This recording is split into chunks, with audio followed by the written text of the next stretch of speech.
Halo, selamat pagi. Apakah sudah bisa terdengar suaranya Mas Sadikin? Oke, sudah ya. Oke, kami ulangi lagi. Terima kasih dan assalamualaikum warahmatullahi wabarakatuh. Selamat pagi, salam sejahtera untuk kita semua. Terima kasih kami ucapkan kepada seluruh peserta yang telah bergabung, tepatnya hari ini, tanggal 1 Juni 2020, masih di tema yang sama dan narasumber kita masih sama, yaitu Mas Sadikin Gani. Dan hari ini kita melanjutkan dari kelas minggu lalu, masih tetap di tema membangun bisnis di kanal digital bagian 4. Dan kami sapa dulu pemateri kita. Selamat pagi Mas Sadikin. Halo, selamat pagi. Iya, selamat pagi juga. Dan tentunya kami juga mengucapkan minal aizin wal faizin, mohon maaf lahir batin, masih dalam nuansa lebaran. Semoga seluruh para peserta masih dalam keadaan sehat walafiat, tentunya dalam mengikuti kelas ini. Dan mungkin kita tidak terlalu lama, Mas, karena saya tidak terlalu memperkenalkan lagi Mas Sadikin, karena selalu beliau mengisi narasumber kita setiap minggunya, dan peserta kita juga yang sudah berulang kali. Mungkin langsung saja Mas, kami persilahkan untuk tema dan kelas kita minggu ini. Kami persilahkan. Oke, terima kasih Ongki. Selamat pagi semuanya. Selamat bertemu lagi. Selamat Hari Raya Idul Fitri. Mohon maaf lahir batin dan mudah-mudahan kita selalu diberi kesehatan. Oke, ini adalah pertemuan yang ke-8. Tidak terasa sudah 2 bulan kita melalui satu kebiasaan baru. Ketemu lewat saluran digital. Mudah-mudahan apa yang kita lakukan sampai saat ini bisa banyak gunanya untuk ke depan. Oke, hari ini adalah hari sesi terakhir dari seri membangun bisnis di kanal digital. Sekaligus juga merupakan pengantar.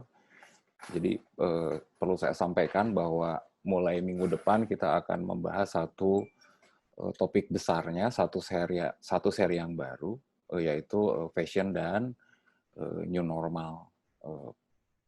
Pembahasannya sendiri akan bicara tentang apa yang sebaiknya kita persiapkan untuk menghadapi satu situasi yang sebetulnya belum bisa dipastikan seperti apa nanti. Tapi paling tidak kita sudah punya gambaran dari apa yang terjadi dalam waktu 2 bulan ini, dan kita bisa merumuskan kira-kira planning atau rencana apa yang sebaiknya dibuat ke depan. Nah, hari ini sebetulnya antara sesi hari ini dengan yang nanti akan selalu berkesinambungan. Nah, hari ini adalah hari saya mencoba mengakhiri dari serial sebelumnya, tapi sebetulnya ini semacam pengantar untuk ke seri berikutnya. Nah, yang akan kita bahas hari ini seperti tadi saya disampaikan oleh Ongki, kita akan bahas tentang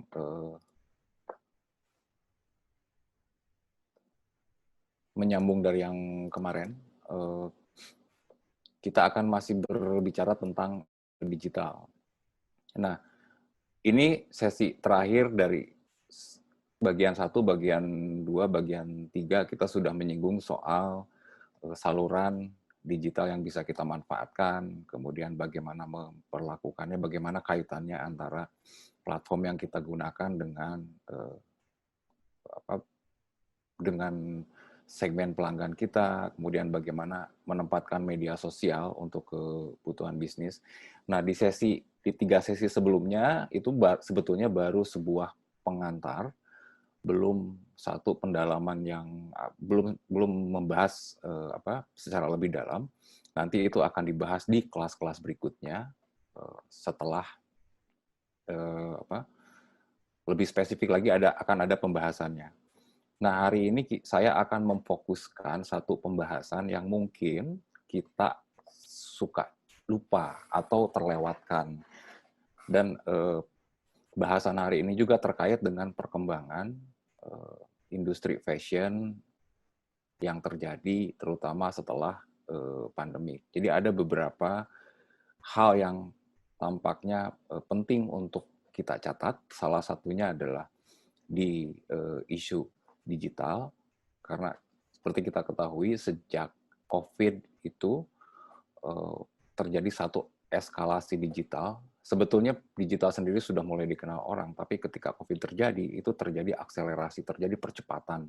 Jadi mau tidak mau, suka tidak suka, kita harus menggunakan atau memanfaatkan saluran itu, karena dilihat dari kepentingan bisnis, saluran itulah yang paling realistis untuk kita manfaatkan, untuk kita akses dan untuk kita gunakan untuk kelanjutan bisnis kita. Oke, saya akan share satu.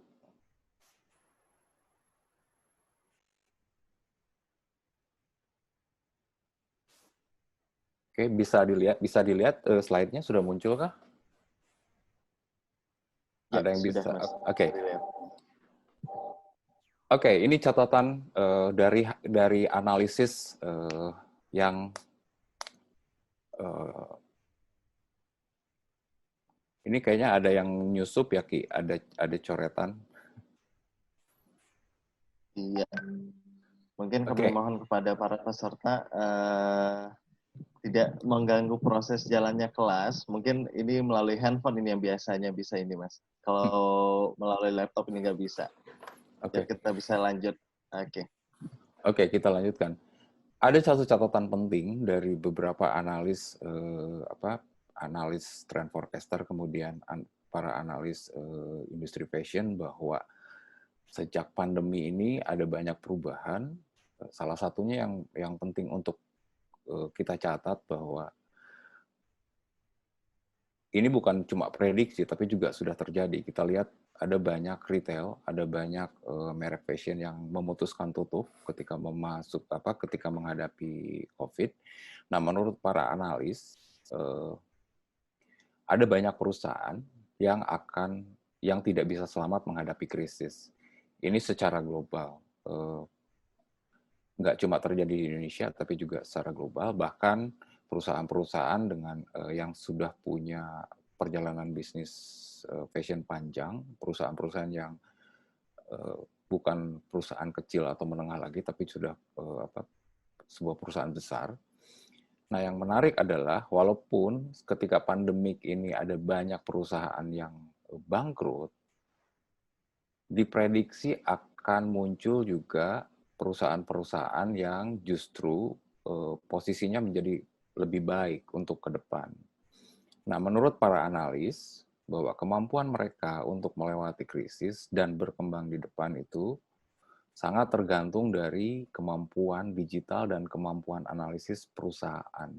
Nah, saya ingin menggarisbawahi kemampuan digital dan kemampuan membuat satu analisis. Ini istilahnya mungkin agak berat, tapi sebetulnya tanpa kita sadari, kita sudah berada dalam situasi itu, dalam kondisi itu. Contoh paling gampang adalah semua orang sekarang hampir punya smartphone. Hampir setiap orang, walaupun mungkin tidak memanfaatkan semua fitur di smartphone atau di komputer, semua orang praktis sudah bisa menggunakannya. Kawan-kawan UKM sudah biasa menggunakan media sosial, sudah biasa menggunakan Facebook, sudah biasa menggunakan aplikasi di komputer maupun aplikasi di smartphone. Praktis kita sebetulnya sudah bersentuhan. Tinggal pertanyaannya sampai mana kemampuan kita untuk memanfaatkan teknologi itu. Sampai di mana kita memanfaatkan fasilitas atau fitur yang ada di setiap perangkat digital untuk kepentingan bisnis. Yang mungkin sering terlewatkan adalah kemampuan untuk menganalisis. Nah, dua hal ini penting saya garis bawahi karena ke depan segala keputusan bisnis itu sangat tergantung dari pertama kemampuan kita untuk memanfaatkan perangkat digital, dan yang kedua, kemampuan untuk menganalisis apa yang terjadi di saluran digital. Apa yang terjadi, misalnya kalau kita punya fanpage di Facebook, bukan cuma kita tuntutan ke depan bukan cuma menggunakan itu dan memanfaatkan platform, katakanlah misalnya Facebook page, tapi juga kemampuan untuk menganalisis apa yang terjadi di belakangnya. Nah, ini yang mungkin sering kita lewatkan. Di Instagram misalnya, kawan-kawan yang menggunakan Instagram bisnis sudah bisa mengakses untuk melihat bagaimana misalnya respon orang terhadap konten yang kita publish di Instagram. Nah, kemampuan digital dan kemampuan untuk menganalisisnya itu menjadi hal yang penting untuk ke depan. Karena keputusan-keputusan bisnis, karena orang semakin terikat, semakin terkoneksi dengan digital, maka apa yang terjadi di saluran, di dunia digital, di dunia virtual, itu menjadi informasi yang penting bagi kita sebagai, katakanlah sebagai pengusaha untuk mengambil keputusan-keputusan bisnis. Jadi dua itu ya, kata kuncinya adalah kemampuan digital dan kemampuan menganalisisnya. Bukan hanya kemampuan menggunakannya, tapi juga kemampuan menganalisisnya. Nah, saya mau mengambil satu simulasi. Nih, kalau kita merujuk pada kutipan yang saya kemukakan di depan, katakanlah ini saya bersimulasi, saya sebagai orang yang mau atau yang tengah yang punya perusahaan atau saya menjalankan bisnis fashion. Kalau saya merujuk pada kutipan di atas, saya bisa bilang bahwa menurut informasi, keberhasilan bisnis fashion ke depan itu sangat dipengaruhi oleh kemampuan kita beradaptasi dengan teknologi informasi dan komunikasi. Nah, pertanyaannya adalah, kalau tuntutannya kita bisa beradaptasi dengan teknologi, apa yang memungkinkan kita beradaptasi dengan perkembangan ke depan yang semakin terdigitalisasi, apa yang harus saya miliki, apa yang harus saya persiapkan supaya saya bisa beradaptasi dengan satu kondisi ke depan seperti itu. Nah, pertama adalah kita harus punya kemampuan atau kapabilitas digital. Ini kawan-kawan bisa baca sendiri di sini ya. Per definisi adalah keterampilan dan sikap yang dibutuhkan individu dan organisasi untuk mengembangkan diri dalam dunia yang semakin terdigitalisasi. Artinya kita harus punya kemampuan untuk menggunakan perangkat digital, kita harus punya kemampuan untuk mengenali aplikasi yang di dalamnya. Jadi kalau kawan-kawan buka handphone misalnya, itu ada banyak sekali aplikasi yang ada di dalam situ. Nah, kemampuan digital adalah kemampuan untuk bukan cuma memanfaatkan itu, tapi juga tahu betul fungsinya. Karena ada begitu banyak fitur atau fasilitas yang bisa kita manfaatkan yang seringkali kita terlewatkan. Nah, kalau kita bicara kemampuan digital, itu bisa kita bagi menjadi dua, kemampuan yang dimiliki oleh individu dan kemampuan yang dimiliki organisasi. Nah, kalau organisasi ini menunjuk pada kemampuan sebuah perusahaan.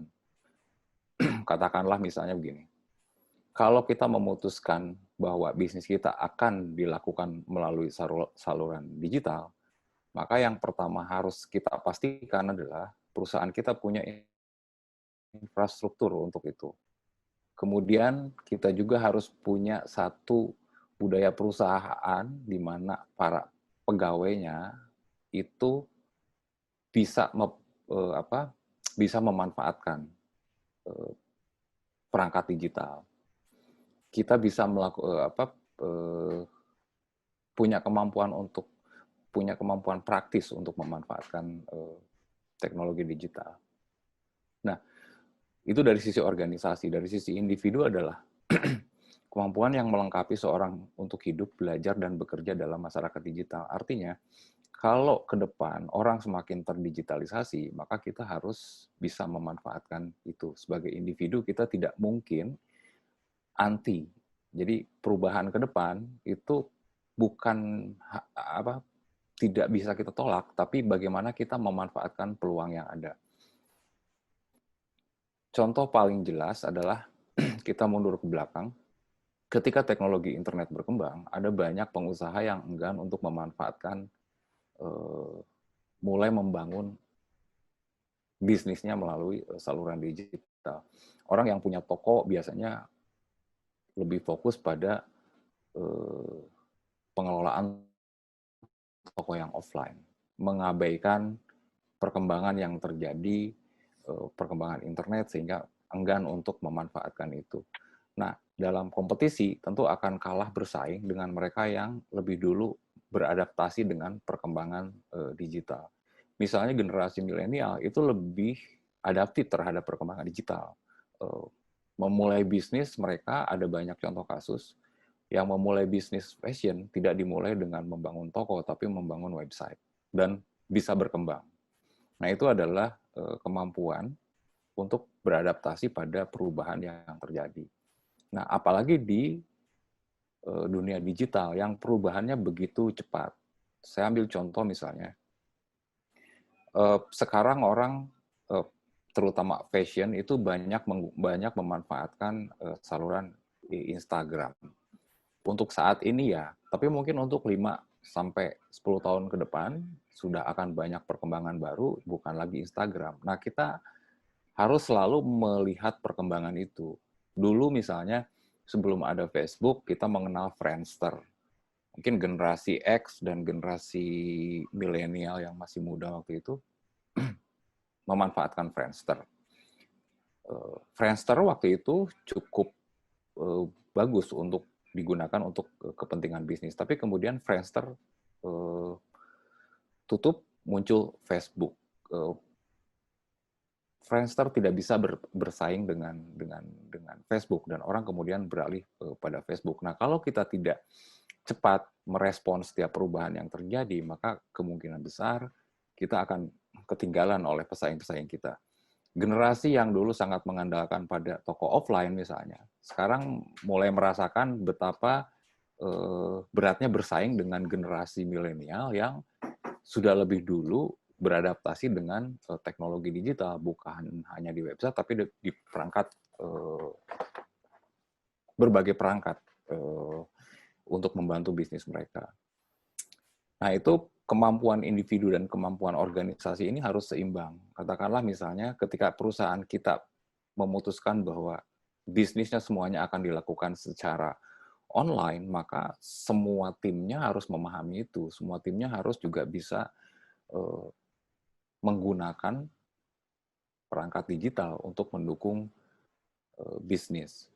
Nah, jadi kalau ditanya apa yang harus saya lakukan agar adaptif ke depan, maka yang harus kita mulai dari sekarang adalah kita coba refleksi lagi apakah kita sudah punya cukup kemampuan untuk memanfaatkan teknologi digital, baik sebagai individu maupun sebagai satu tim dalam perusahaan. Apakah Instagram atau Facebook atau website yang saya sekarang miliki ini sudah dikelola dengan baik? Apakah sudah penggunaannya optimal atau tidak? Itu menjadi hal yang harus kita pikirkan ke depan. Terus satu hal lagi, saya perlu garis bawahi bahwa digital itu adalah alat. Jadi keberhasilannya sangat bergantung pada kita sebagai penggunanya. Maka sebelum kita bisa menggunakan alat itu untuk tujuan bisnis, menggunakan alat itu untuk keberhasilan bisnis, maka yang harus dipersiapkan adalah bagaimana saya menggunakan itu. Harus dipersiapkan apakah saya sudah punya cukup mampu untuk memanfaatkannya dan mengelolanya, itu yang harus jelas di awal. Karena Facebook dan Instagram tidak ada artinya apa-apa kalau kita tidak menggunakannya dengan tepat. Jadi itu hanyalah alat. Keberhasilannya lagi-lagi kembali kepada keputusan-keputusan kita sebagai manusia yang mengoperasionalkannya. Nah, pertanyaannya kemudian, seperti apa sih, apa yang harus dipenuhi kalau kita mau punya satu kemampuan digital, apa aja yang harus kita siapkan? Ini kalau kita bicara tentang kemampuan digital, paling tidak ada 6 aspek yang harus kita kuasai. Tapi hari ini saya akan bahas satu aspek. 5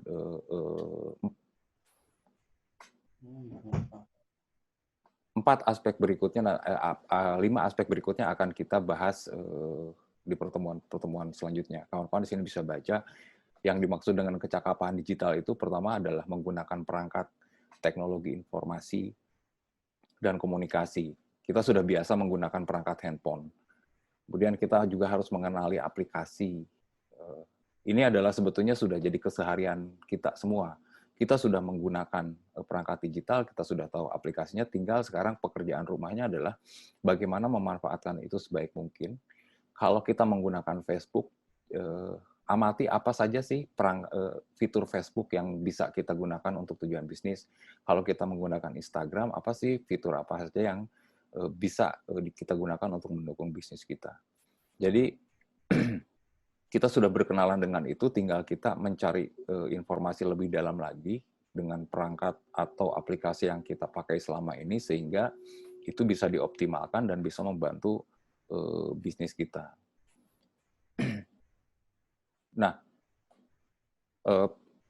nanti slide-nya saya share, jadi saya tidak akan bahas satu-satu. Yang jelas intinya adalah kalau kita bicara kecakapan digital, pertama kita mengetahui perangkat digital, kita menggunakan alatnya, kemudian kita tahu bagaimana mengoperasikan dan mengoptimalkan penggunaannya untuk mendukung bisnis kita.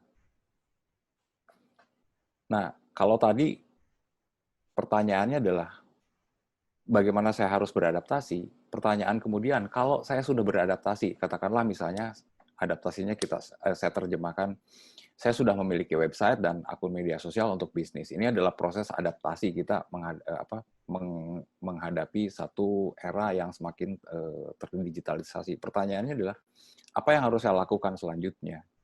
Nah, yang seperti disinggung di muka, kalau kita sudah memanfaatkan perangkat digital, kita sudah memanfaatkan Facebook, marketplace, media sosial, maka kemampuan yang dituntut selanjutnya adalah apakah kita mampu menganalisisnya. Kalau kita bicara analisis digital, kita bicara soal pengumpulan, pengukuran, analisis, visualisasi, dan interpretasi data digital.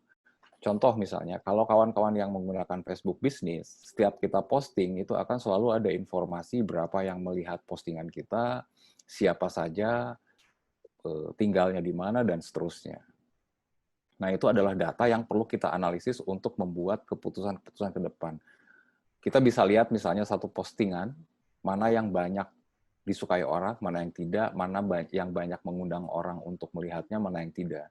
Nah, dari situ kita bisa tahu, oh, yang disukai orang itu yang seperti apa. Nah, sederhananya seperti itu, kemampuan untuk menganalisis. Kemudian kita lihat misalnya kita Facebook.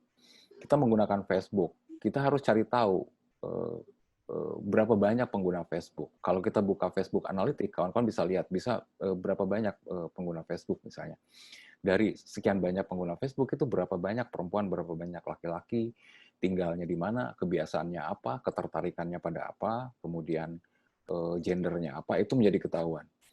Nah, dengan mengetahui profil pengguna Facebook, itu adalah data yang kita harus lihat. Apakah profil Facebook ini sesuai nggak dengan kebutuhan bisnis kita? Apakah orang-orang yang ada di Facebook itu adalah target market kita atau bukan? Nah, sederhananya seperti itu. Kalau kita melakukan analisis digital, jadi kita harus melihat, mengumpulkan, kemudian memutuskan kira-kira apa yang harus saya lakukan kalau saya menggunakan Facebook untuk tujuan bisnis. Nah, kalau kita bicara analisis itu tujuannya apa sih? Kalau kita harus melakukan analisis digital,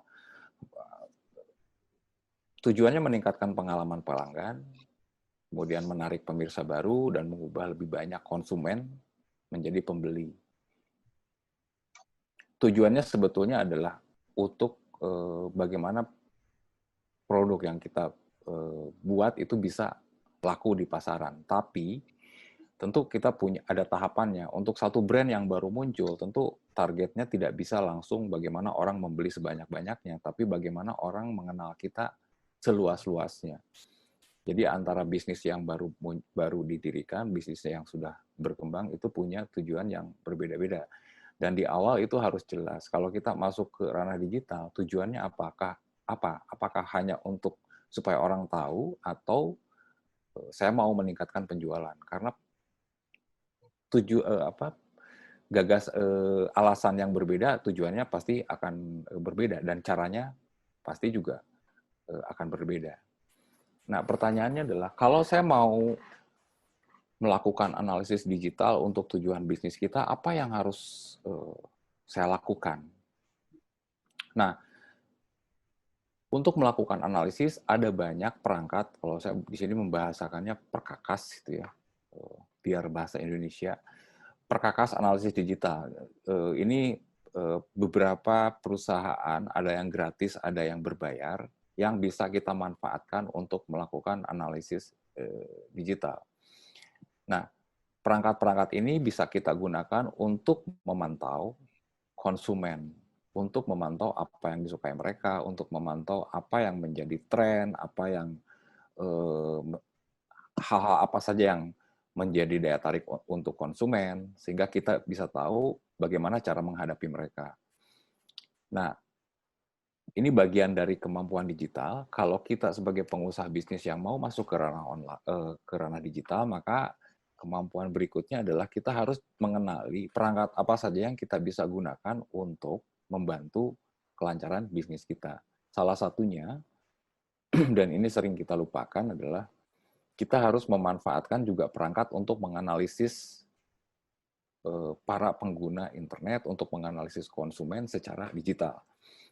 Kalau dulu misalnya zaman sebelum digital sebelum berkembang seperti sekarang, kalau satu perusahaan mau tahu apa yang disukai konsumen, mereka biasanya melakukan penelitian lapangan, penelitian langsung. Nah, untuk saat ini, karena semua orang sudah terkoneksi dengan internet, maka untuk mengamati orang, apa yang mereka sukai dan tidak, apa yang mereka membuat mereka tertarik atau tidak, dan seterusnya, praktis kita bisa melakukannya tanpa harus ke lapangan, membuat penelitian-penelitian konvensional, membuat kuesioner dan seterusnya. Sekarang dengan kemampuan teknologi sekarang, kita bisa menganalisis konsumen kita lewat beberapa perkakas yang bisa kita akses. Contoh adalah yang mungkin cukup familiar untuk kawan-kawan, Google Analytics. Kalau kawan-kawan yang punya akun untuk Google Business, itu kita bisa tahu ada satu fitur untuk melihat perkembangan bisnis kita. Yang paling sederhana adalah misalnya kalau kita memposting satu foto mana yang paling banyak disukai orang, foto mana yang banyak dibuka orang. Kemudian juga kita tahu misalnya halaman bisnis kita yang ada di Google itu berapa banyak yang melihatnya. Dalam sebulan turun naiknya akan ketahuan. Nah, dari situ kalau kita sudah tahu, kita menganalisis data itu, maka data itulah yang kita gunakan untuk membuat keputusan-keputusan marketing berikutnya. Apa yang harus dilakukan sehingga misalnya orang lebih banyak berkunjung pada profil bisnis kita di Google. Kemudian juga bisa tahu orang sampai ke profil kita itu datangnya dari mana, apakah dari search engine atau membuka langsung dan seterusnya. Nah, perkembangan teknologi sekarang itu memungkinkan kita mengakses semua informasi yang kita butuhkan untuk membuat keputusan-keputusan bisnis selanjutnya, terutama keputusan untuk membuat merancang rencana pemasaran berikutnya. Nah, ini penting karena keputusan-keputusan bisnis ke depan akan sangat bergantung pada data. Dan data itu diperoleh, data itu banyak bertebaran di kanal digital. Karena semua orang terintegrasi ke situ. Nah, pekerjaan rumah kita sekarang berarti sebelum kita menghadapi satu era di mana orang semakin terdigitalisasi, tadi yang pertama adalah kita coba refleksi kembali apakah kemampuan digital, kemampuan kita memanfaatkan perangkat digital sudah mencukupi.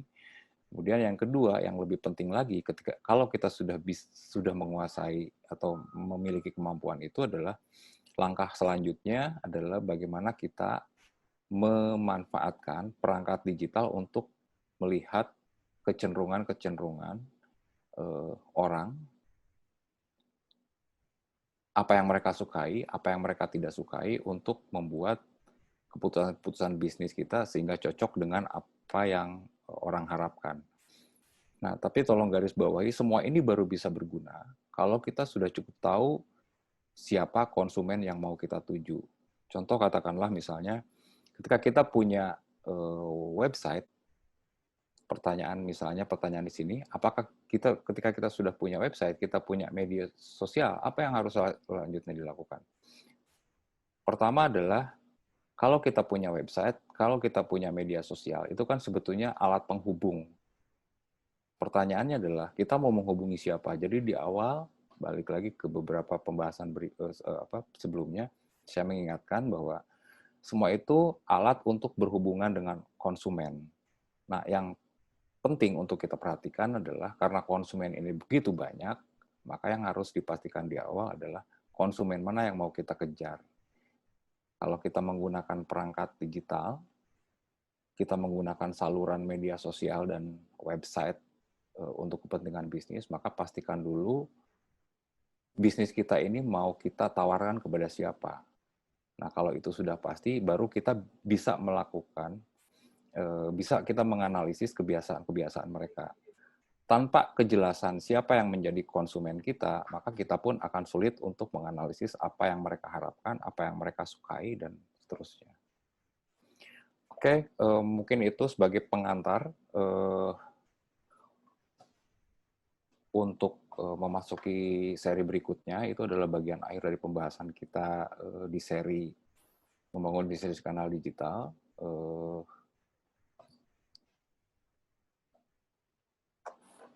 Bila ada hal yang mau ditanyakan, silakan. Oke, Ki, saya kembalikan pada Ongki. Makasih. Ya, oke, terima kasih Mas. Materinya cukup singkat, ringkas, dan padat sekali.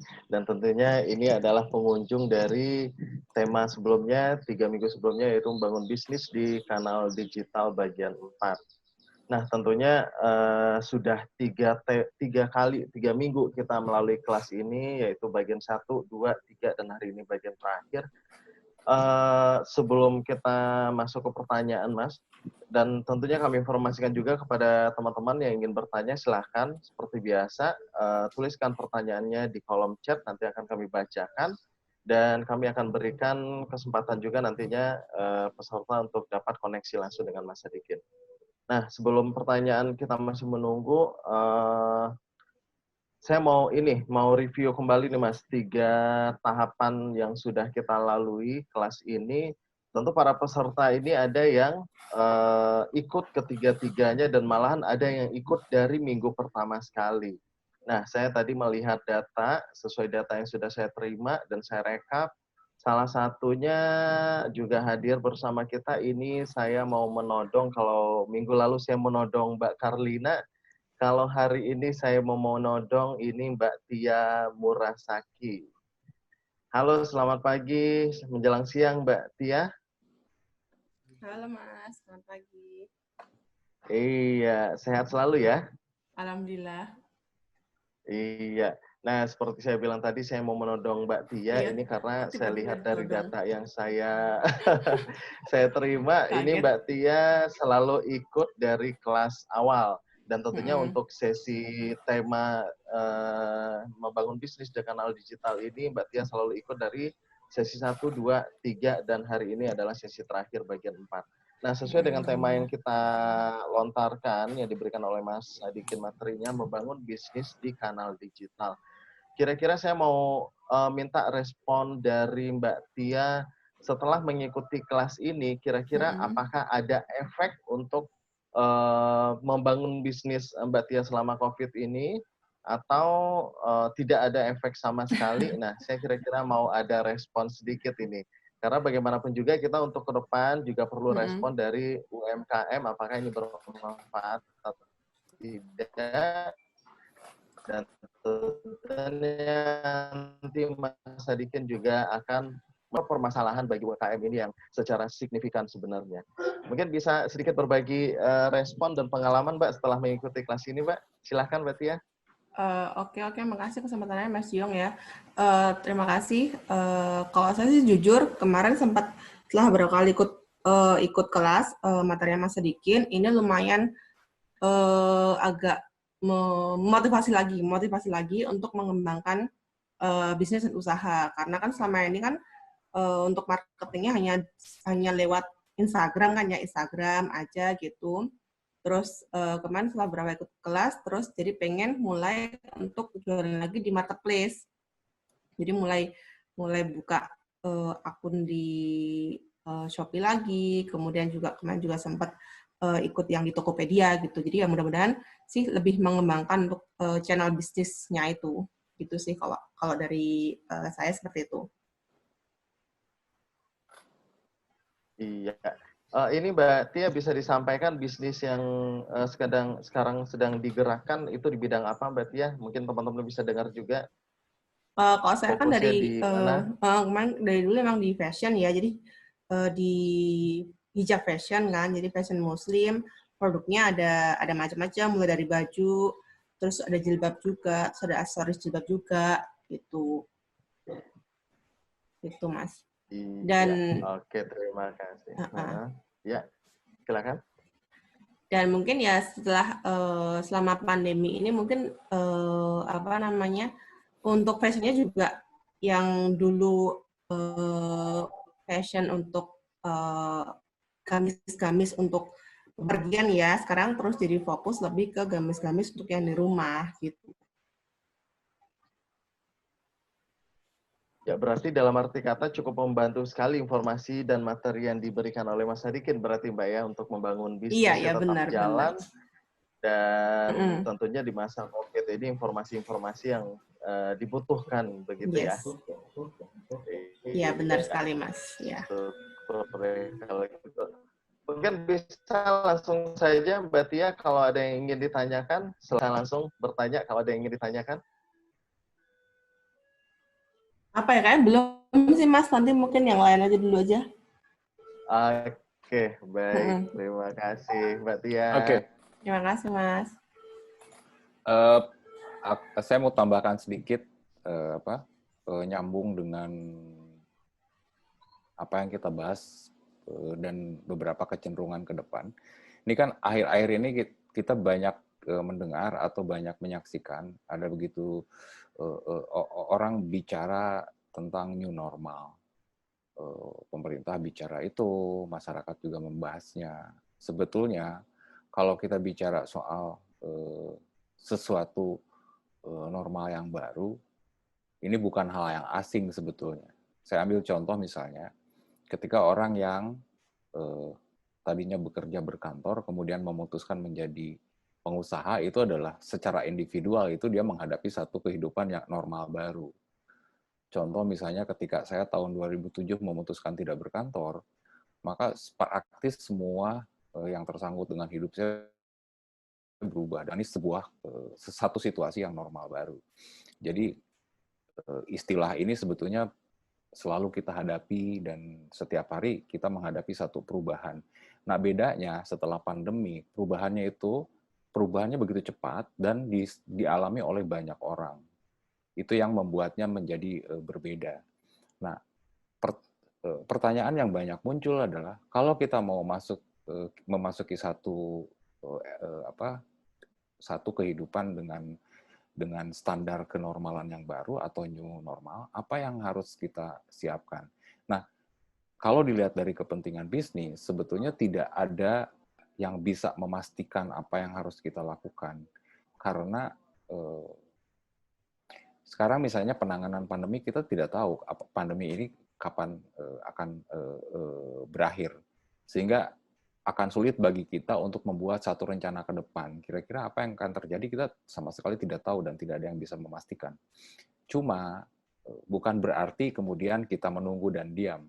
tapi kita bisa mengamati hal-hal yang mungkin itu menjadi peluang buat bisnis kita. Contoh misalnya sekarang nih, sekarang PSBB mau dilonggarkan, toko-toko mau dibuka, orang mau berkantor lagi.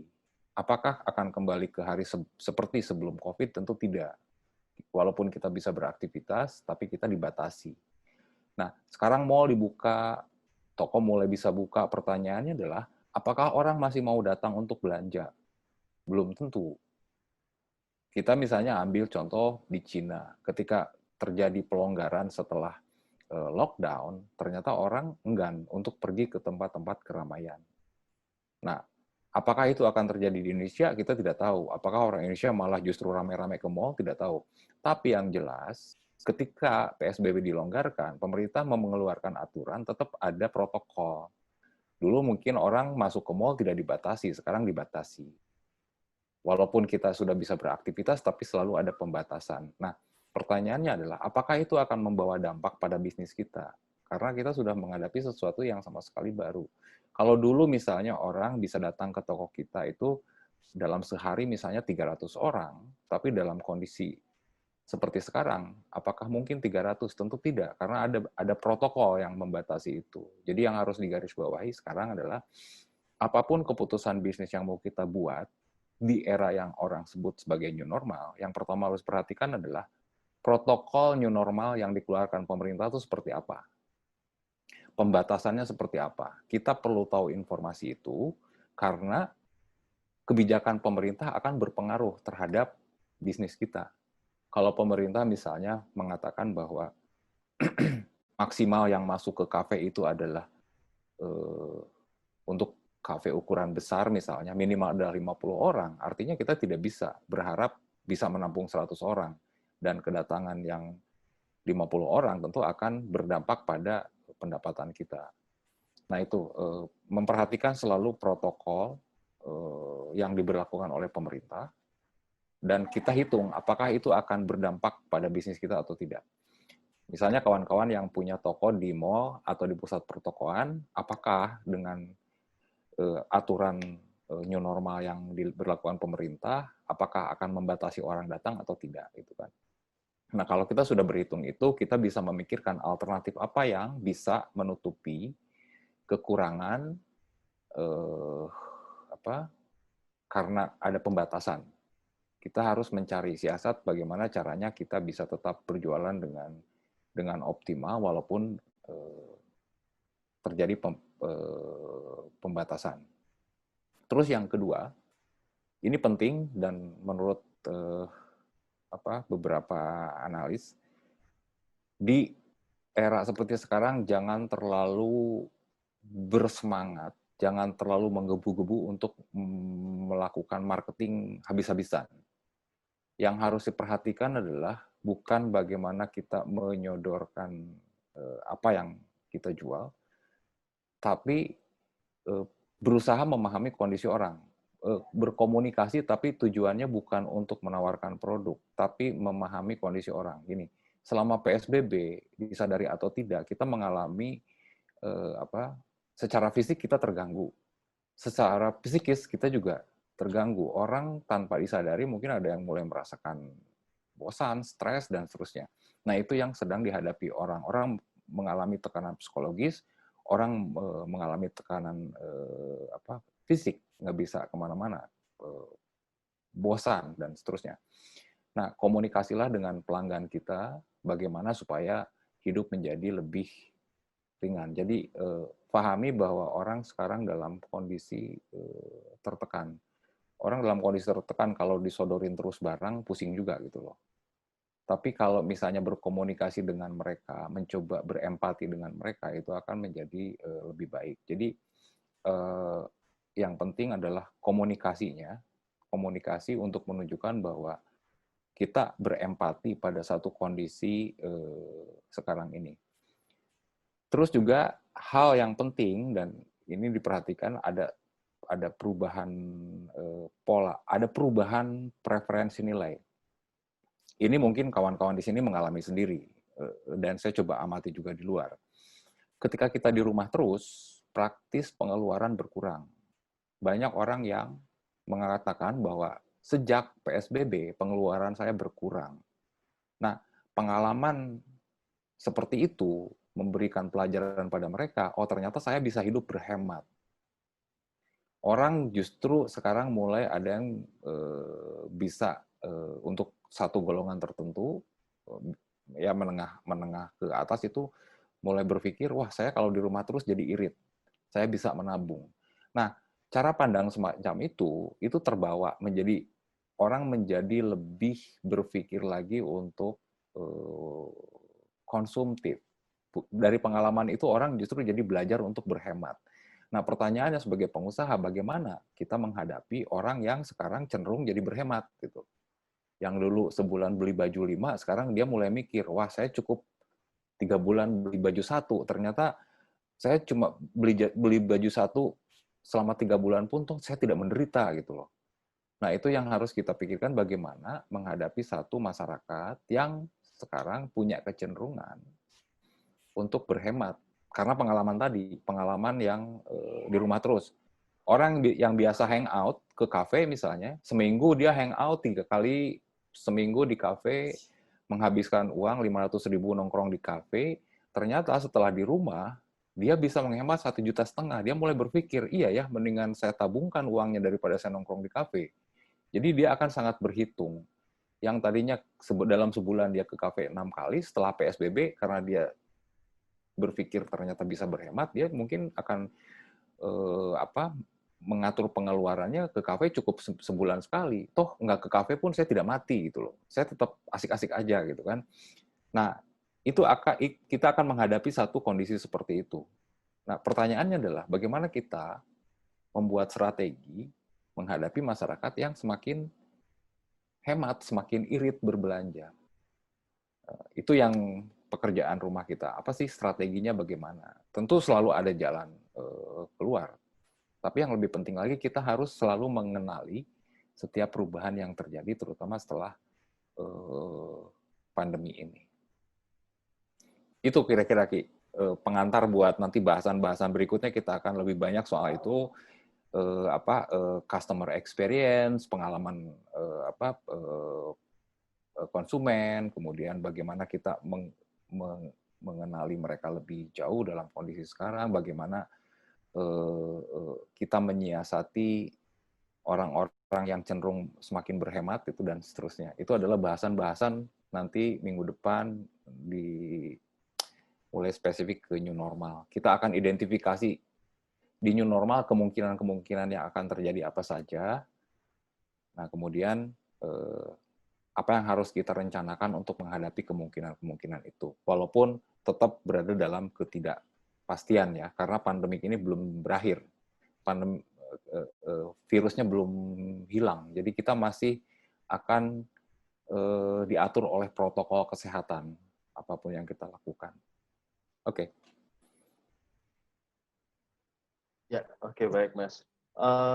Kata-kata berhemat, tapi sangat berbeda sekali dengan saya semenjak PSBB ini, Mas. Malah justru boros, makin ya? boros. Karena semuanya serba instan, yang biasanya juga nggak kemana-mana, sekarang hanya di rumah saja, internet makin overdosis, makan juga makin overdosis, dan badan pun juga makin overdosis ya. Tapi mungkin untuk sebagian kalangan ini menjadi salah satu perubahan dari gaya hidup mereka tentunya ya. Seperti Mas bilang tadi, sebagian ada yang dalam seminggu itu 3 kali ke kafe, malahan sekarang juga tidak ada lagi ke kafe karena pembatasan sosial tersebut. Memang ada dua sisi yang sangat berbeda sekali. Tapi bagi yang biasa berhemat sih makin hemat mereka, dan biasa boros juga kembali makin hemat, dan ini cukup bagus sekali untuk merubah dari gaya hidup. Nah, tapi ini juga menjadi suatu ancaman juga bagi UMKM dan khususnya para pedagang tentunya. Nah, karena mereka selama 3 bulan ini sudah terbiasa berhemat. Nah, pertanyaannya apakah ke depan ini akan terus berlanjut seperti ini atau akan kembali normal seperti semula gitu kan? Oke, baik Mas, ini sepertinya pertanyaan sudah mulai bermunculan di kolom chat. Saya bacakan saja secara satu persatu. Yang pertama ini ada pertanyaan dari Mbak Cairali. Ini banyak tools, lalu mulai urai perlahan. Ini akan tertinggal atau lebih baik dilakukan paralel daripada tidak sama sekali. Mengingat ini sangat cepat berubah dan mungkin seperti saya yang lalu lebih ke offline, kayak lebih terbirit-birit. Nah, mungkin Mbak Chairali ini bergerak di bidang apa ya? Mungkin kalau bisa langsung Mbak, kami persilakan. Halo? Halo? Ya, silakan Mbak. Iya, fashion Mas. Ya. Fashion hijab sih. Ya, silakan. Ya, Assalamualaikum, saya Chairali. Waalaikumsalam. Ya, memang awalnya saya tuh lebih ke offline banget, walaupun fashion gitu. Padahal online-nya juga ada, webnya juga ada gitu, tapi nggak terlalu fokus ke situ. Terbantu di sosial media, di marketplace ada, salah satu marketplace terbantu, tapi akhirnya harus mikir kayaknya harus bangun tim sendiri itu loh Mas ya, bener ya? Betul, betul. Yeah. Cuman jadinya kok punya web jadi kayak begitu aja, Instagram udah bisnis tapi kayak gitu aja gitu. Jadi memang kayak banyak hal yang harus dipelajari. Memang sih dari workshop ini seminar ini juga termotivasi untuk gue harus begini begitu. Tapi kayaknya memang banyak yang harus kita kerjakan sehingga aduh apa dulu gitu loh Mas. Oke. Ya. Telur dulu atau ayam dulu itu pertanyaan yang sangat sulit. Kalau saya merujuk ke gini, ini saya langsung tanggapi ya Mbak Saira. Salah satu persoalan bisnis di awal itu, pertama biasanya orang melakukan banyak pekerjaan sendirian. Saya pernah mengalami itu. Kalau saya cerita pengalaman saya dari mulai bikin perencanaan produksi, memasarkan, mengelola website, mengisi konten, sampai mengantar barangnya ke JNE itu dikerjakan sendiri. Karena itu kenyataan yang karena saya tidak punya modal besar gitu. Jadi saya harus lakukan sendiri. Nah, pertanyaannya adalah bagaimana saya bisa melakukan itu? Kalau tadi pertanyaannya apakah harus paralel? Menurut saya paralel bisa dilakukan karena daripada kita menunggu harus menunggu satu-satu, kita bisa melakukannya secara berbarengan tanpa harus mempending salah satu. Contoh misalnya kita sekarang katakanlah punya website, punya media sosial. Coba kita evaluasi lagi apa yang kurang dalam pengelolaan website. Biar kita tahu seperti apa, kita harus cari referensi. Kita lihat referensi, apakah itu referensi dari kompetitor kita, atau itu referensi dari yang brand-brand yang kita sukai. Kita lihat, kita perhatikan mana yang bisa kita contoh untuk diimplementasikan ke dalam bisnis kita. Di website misalnya dimulai dengan apakah desainnya sudah oke, apakah desainnya sudah mencerminkan brand saya, kemudian konten-kontennya apakah sudah memenuhi sesuai dengan karakter brand atau tidak. Pengelolaannya kan biasanya kalau di website di belakangnya itu kan ada analisis datanya, bisa diperiksa analisis datanya. Kemudian mulai cari tahu perangkat-perangkat tools apa aja yang bisa membantu untuk menganalisis konsumen yang gratis. Bisa dimulai dari hal yang paling sederhana. Kawan-kawan yang punya perusahaan mulai manfaatkan Google Business, itu kan gratis.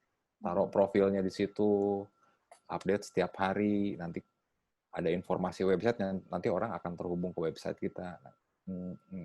Itu bisa dilakukan secara paralel. Dari mana dulu? Pertanyaan, dari mana dulu?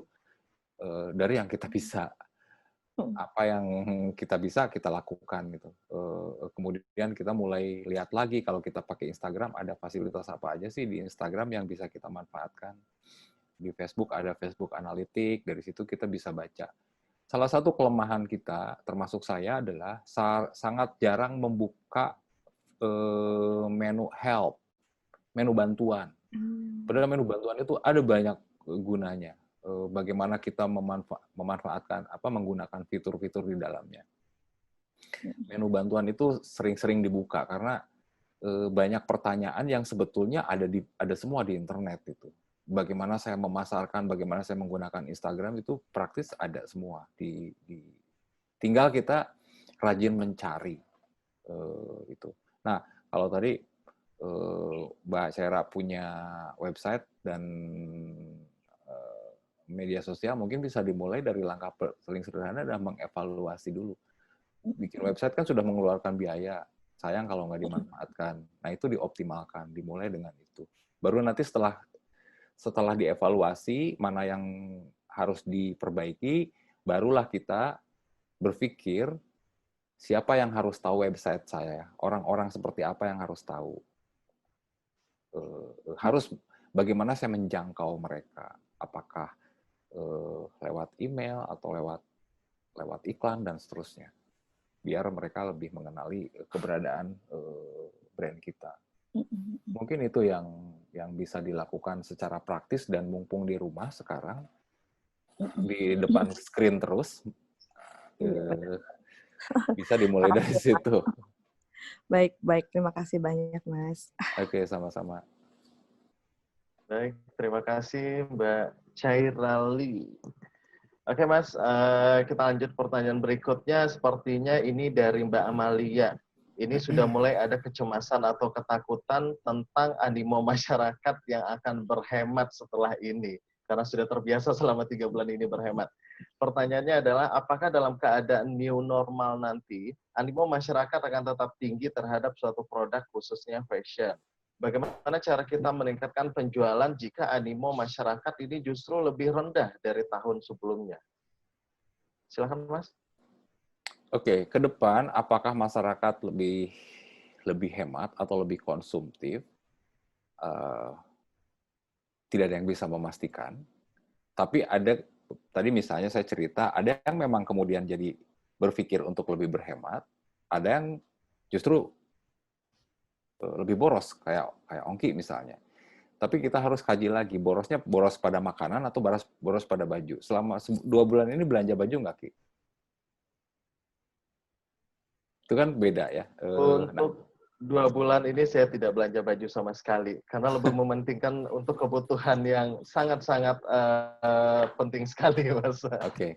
Nah, saya kan beli bajunya 5 tahun sekali. Jadi saya ini konsumen yang nggak asik lah buat yang punya brand, karena saya beli bajunya 5 tahun sekali.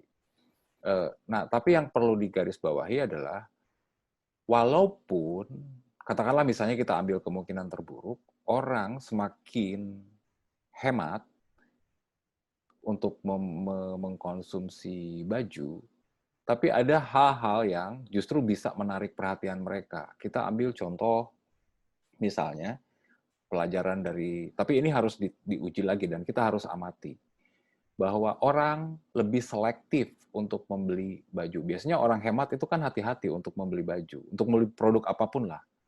Kalau produknya tidak terlalu sesuai dengan apa yang diharapkan, tentu dia akan lewatkan. Jadi sikap skeptis, kehati-hatian orang untuk berbelanja harus perhatikan. Pertanyaannya adalah, apa yang membuat orang hati-hati berbelanja? Sekarang bukan cuma kalau kita bicara pakaian, sekarang yang menjadi nilai daya tarik untuk orang itu bukan cuma dari sisi desainnya saja, tapi dari seperti yang pernah saya singgung di kelas-kelas di sesi-sesi sebelumnya, ada preferensi nilai baru yang sekarang mulai banyak dianut orang adalah kualitas dari sisi apakah produknya itu sustainable atau tidak. Ini kata kunci yang banyak muncul sejak COVID ya. Orang akan menilai produknya, apakah produknya itu punya nilai lebih dari sekedar desainnya yang bagus, apakah lebih ramah lingkungan dan seterusnya, itu menjadi penting. Jadi orang akan fokus pada nilai yang melekat dalam baju nilai-nilai yang tidak teraba. Kalau bentuk baju, siluet, desain kan kelihatan bentuknya gitu ya. Tapi ada nilai-nilai yang tidak kelihatan itu. Seperti tadi, nilai apakah baju ini dibuat dengan memperhatikan aspek-aspek aspek lingkungan, aspek kemanusiaan itu menjadi penting untuk ke depan. Atau story itu menjadi penting, cerita itu menjadi penting. Jadi kita nggak cuma jualan produk, tapi jualan cerita hal-hal di balik produk yang kita buat. Story itu menjadi penting dan itu yang bisa menarik orang untuk berbelanja. Ada nilai-nilai yang tidak kelihatan dalam produk, tapi di balik itu. Nah, orang bisa tahu nilai barang yang kita buat, nilai yang tidak terlihat itu kalau kita ceritakan. Jadi bercerita. Lewat cerita misalnya, saya bikin baju ini gagasannya, story gagasannya seperti apa. Kemudian ketika saya bikin baju ini, saya melibatkan banyak orang, saya sharing dengan orang-orang yang terlibat dalam proses pembuatan baju saya, dan kalau Anda membeli baju saya, Anda memberi kontribusi terhadap banyak orang yang juga terlibat dalam produk saya. Gitu. Story seperti itu menjadi daya tarik untuk orang-orang yang, jadi orang bukan beli semata-mata beli produk, tapi beli kepercayaan, beli keyakinan bahwa produk yang dibuat ini sesuai dengan preferensi nilai saya, sesuai dengan komitmen saya. Katakanlah misalnya komitmen orang yang komitmen terhadap lingkungan, punya komitmen terhadap kelestarian lingkungan, tentu dia akan lebih banyak membeli produksi yang ramah lingkungan. Seperti itu. Kurang lebih itu yang bisa saya sampaikan. Sementara. Ya, bagaimana Mbak Amalia? Cukup? Yang jelas Mungkin jangan khawatir.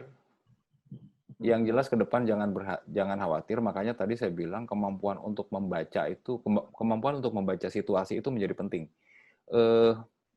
Sebetulnya kan menganalisis, kalau tadi saya bilang analisis dengan istilah analisis digital itu kan terlalu berat ya. Mungkin istilah yang biasa saya pakai di sesi sebelumnya adalah kepo aja. Kepo apa sih yang terjadi gitu.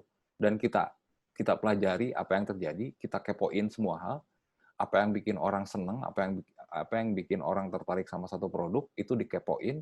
Setelah itu kita tawarkan sesuatu yang orang harapkan gitu. Sekarang orang harapannya apa sih? Itu yang kita jawab lewat produk kita. Oke. Selanjutnya. Sebenarnya lebih pendekatan ke personalnya berarti ya Mas ya, seperti yang pembahasan minggu sebelumnya. Jadi lebih mengenal kepada personal. Betul. Jadi kalau bahasa metodenya nanti kita akan singgung di kelas-kelas berikutnya adalah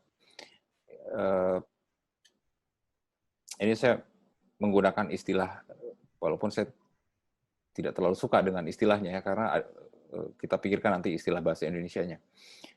Human center design gitu kan. Jadi mendesain, merancang, planning yang orientasinya pada manusia. Jadi pendekatannya adalah kalau kita jualan baju, fokusnya adalah orangnya. Orang itu konsumen. Konsumen kita harus fokus pada orang, bukan semata-mata pada produk. Tapi apa yang orang harapkan, apa yang orang inginkan, itulah yang menjadi fokus kita. Bukan cuma di produk, tapi juga apa yang orang harapkan dari pelayanan kita. Oh iya, satu hal. Ke depan orang sangat akan memperhatikan layanan. Jadi, sebagus apapun produk, kalau pelayanannya buruk, itu akan ditinggalkan. Karena orang merasa kepercayaan itu baru muncul kalau konsumen mendapatkan pelayanan cukup yang baik. Karena orang akan kecewa, dan walaupun produknya mungkin bagus, kalau pelayanannya buruk, orang akan pergi. Pelayanan yang baik bisa dimulai dengan merespon cepat. Misalnya kawan-kawan yang punya marketplace, yang punya media sosial, yang punya website, setiap pertanyaan dari konsumen respon cepat. Dengan itu, dengan respon cepat, orang langsung, wah ini serius gitu. Orang akan sangat menghargai itu. Respon cepat itu memang kalau dikatakan, oh respon cepat itu kalau diucapkan mudah ya, tapi melakukannya belum tentu juga mudah. Karena ada banyak pekerjaan yang harus kita lakukan. Tapi respon cepat, jangan sampai menunggu 24 jam untuk dapat respon cuma mau tanya produk gitu. Jadi respon harus cepat. Itu bentuk pelayanan yang paling basic, yang paling dasar yang bisa kita lakukan. Oke, selanjutnya. Ya. Oke, Mas. Selanjutnya ini ada pertanyaan dari Mas Indira Hadi. Untuk membuat website hanya untuk engagement dengan customer, boleh info siapa saja vendornya? Oh, ini minta info vendor ini, Mas. Terima Aduh, kasih. saya nggak boleh nyebut vendor. Nanti saya harus dibayar. Benar sekali. Soalnya kalau saya sebut vendor, nanti vendor saya yang disebut gitu. Nanti saya dibilang promosi. Benar. Jadi lewat Oke. WhatsApp aja ya, saya nggak akan menyebutkan perusahaannya. Bisa tanya lewat ini WhatsApp. Bisa langsung japri Mas Sadikin saja, bisa konsultasi langsung ya Mas ya? Ya, dan tergantung juga apakah website yang dibangun ini adalah website hanya profil perusahaannya atau website e-commerce. Itu berbeda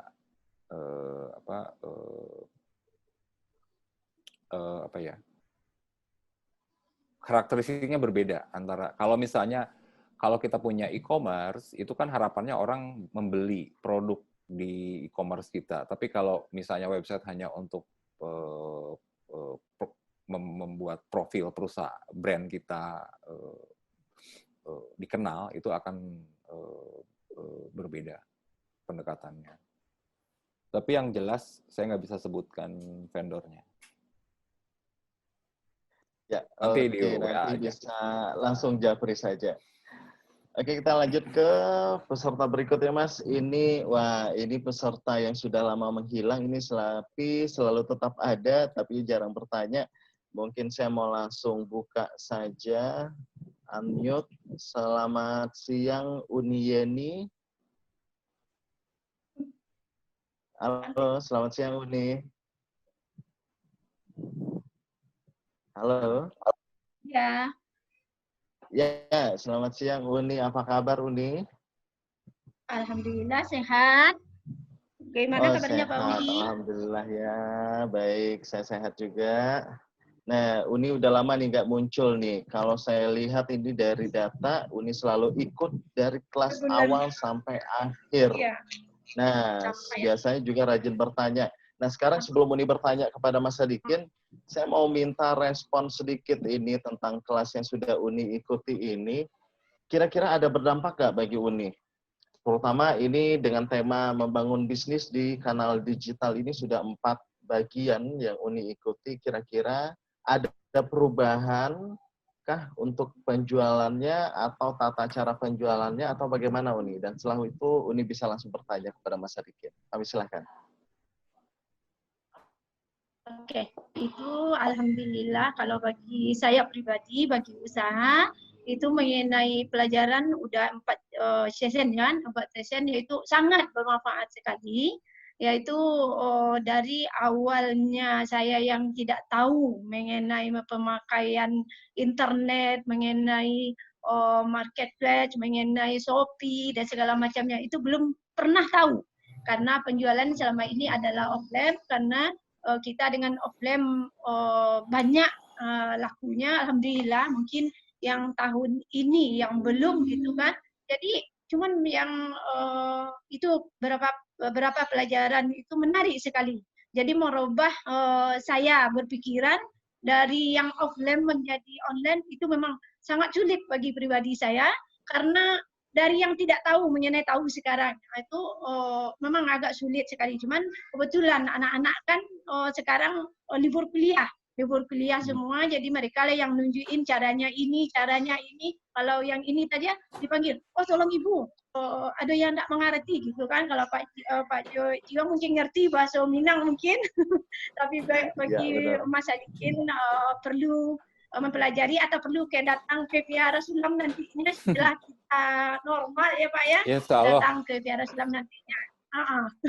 Jadi mungkin ada yang ditanyakan, saya udah coba nih penjualan online-nya, ada di marketplace, ada di Shopee, ada di itu, mungkin karena baru jadi responnya tuh low gitu. Jadi kurang lah responnya bagi saya pribadi, bagi usaha saya. Cuman tadi kan pelajarannya mengenai analisa gitu kan, menganalisa digitalnya itu. Jadi apa sih yang perlu saya analisa, gimana caranya supaya toko kita sering dibuka atau kita bisa dikenal lebih oleh masyarakat digital gitu Pak. Jadi apa yang perlu saya rubah atau penampilannya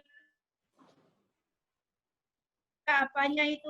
Jadi kurang paham. Jadi gimana ya caranya? Saya pingin gitu kan. Jadi mungkin itu pertanyaan untuk Pak Sadikin. Semoga beliau bisa menunjukkan supaya bisa saya melalang buana juga dengan digitalnya nanti gitu. Kurang kan? Oke. Ya. Oke Mas, bisa langsung. Ya. Nah ini ini pertanyaan apa ya? Ini pertanyaan yang umum. Ini banyak pertanyaan serupa banyak. Bagaimana kita tadi kalau kita sudah punya tempat jualan, kita sudah punya marketplace, tapi respon orang ini respon konsumen berarti ya, ini bukan respon si pemiliknya, respon konsumen lambat gitu. Itu lambat ada beberapa kemungkinan, ada banyak faktor yang membuat respon kita respon konsumen terlambat. Nah, yang harus kita tadi pertanyaannya kan bagaimana kita supaya mengetahui apa yang diharapkan oleh konsumen. Bagaimana saya melakukan analisis terhadap keinginan konsumen. Kalau tergantung apakah ini ada banyak kebutuhan. Pertanyaannya adalah apakah kita berharap mereka tahu brand kita, itu akan berbeda dengan ketika kita mengharapkan orang membeli produk kita. Itu analisisnya akan berbeda. Tadi kalau saya di slide itu saya menyampaikan beberapa link, beberapa tools yang bisa kita pakai. Nanti itu bisa diakses tergantung dari kebutuhan kita. Apakah kita ingin mengoptimalkan penjualan atau kita mau hanya tujuannya adalah orang bisa tahu brand kita, itu akan sangat berbeda. Nah, nanti kalau misalnya Ibu Yeni bisa menggunakan Facebook, coba dilihat Facebook Analytics. Facebook Analytics ada di Facebook. Kalau saya tunjukkan misalnya, bentar ya.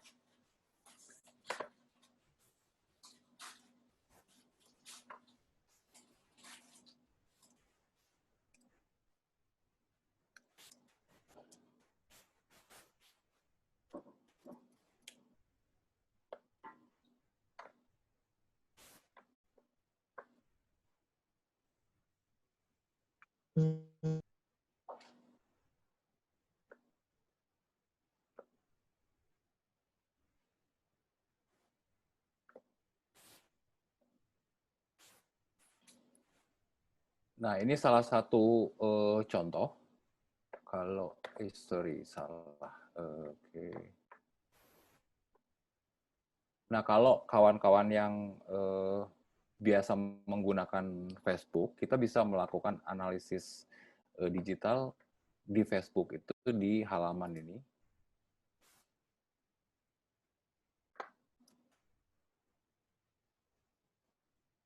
ini ada contohnya adalah sebetulnya pembahasan ini mestinya ada pembahasan khusus. Mudah-mudahan ke depan kita akan lakukan pembahasan khusus untuk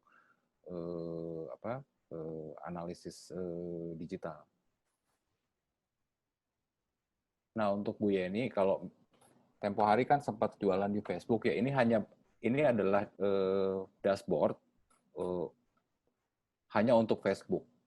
Ini kan ada sekian banyak pengguna Facebook, ada 126 million juta ya. Kemudian ada user, ada pengguna baru, kemudian ada grafik. Nah, dari sini kita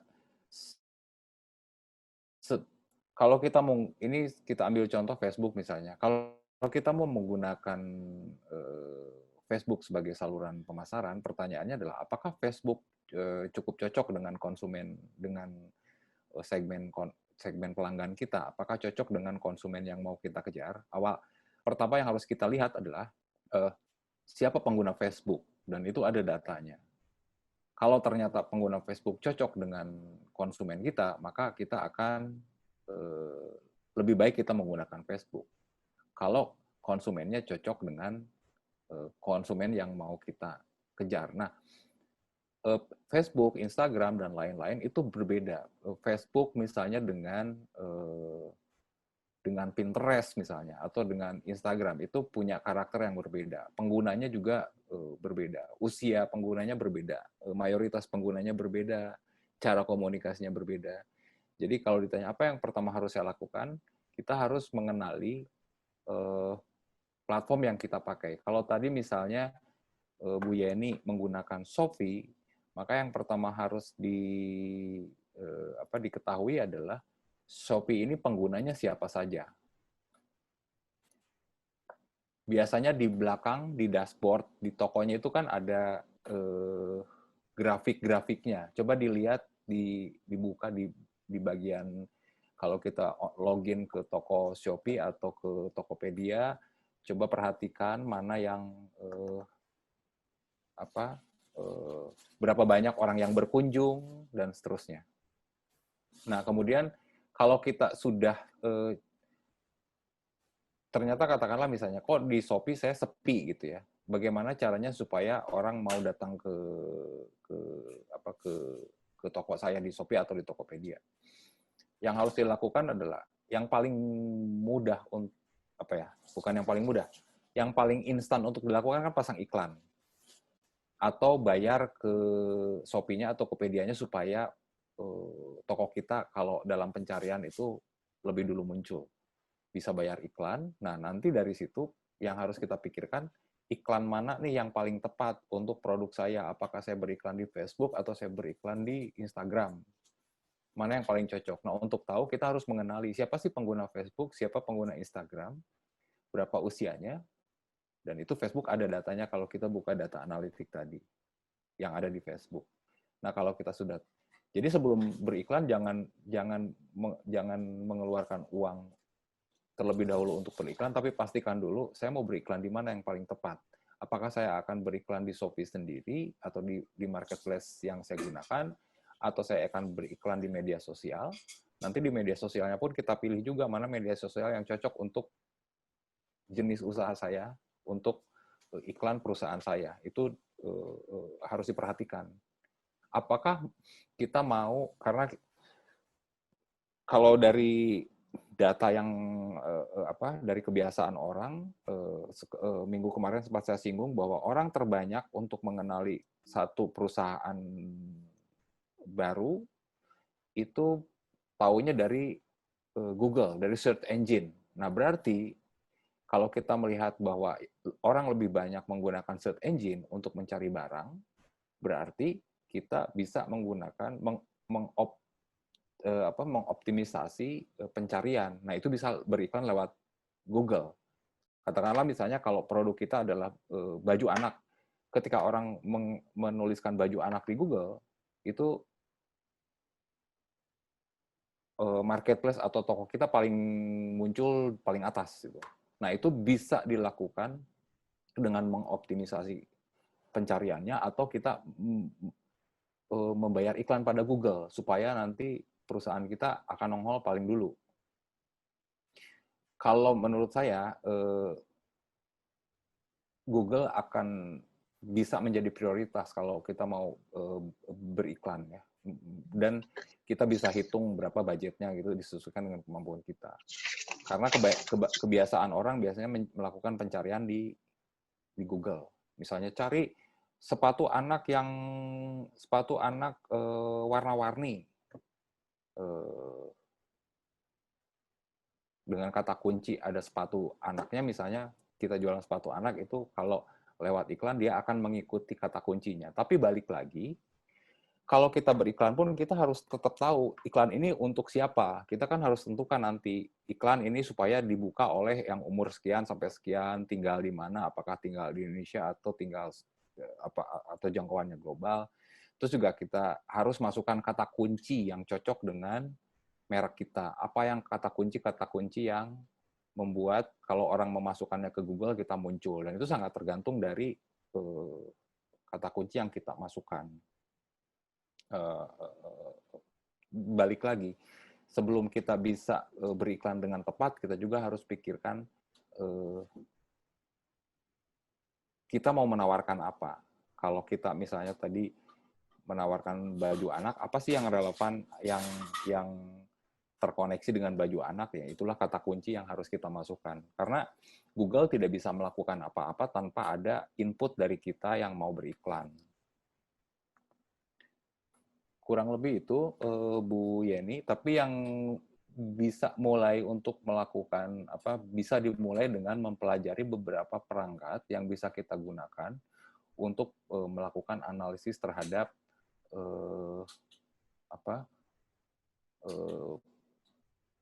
pengguna internet. Untuk melakukan analisis digital kita bisa memulainya dengan mempelajari beberapa perangkat tadi. Ada yang gratis, ada yang berbayar. Coba dipelajari. Biasanya selalu ada menu bagaimana cara penggunaannya, dan itu bisa dipelajari. Atau nanti saya share link-link untuk tools yang bisa kita gunakan. Saya share di grup, jadi bisa langsung diklik. Kalau diklik nanti langsung ke halaman yang ditujunya. Bisa dipelajari dari situ. Ya, bagaimana Uni Yeni? Sudah cukup jelas?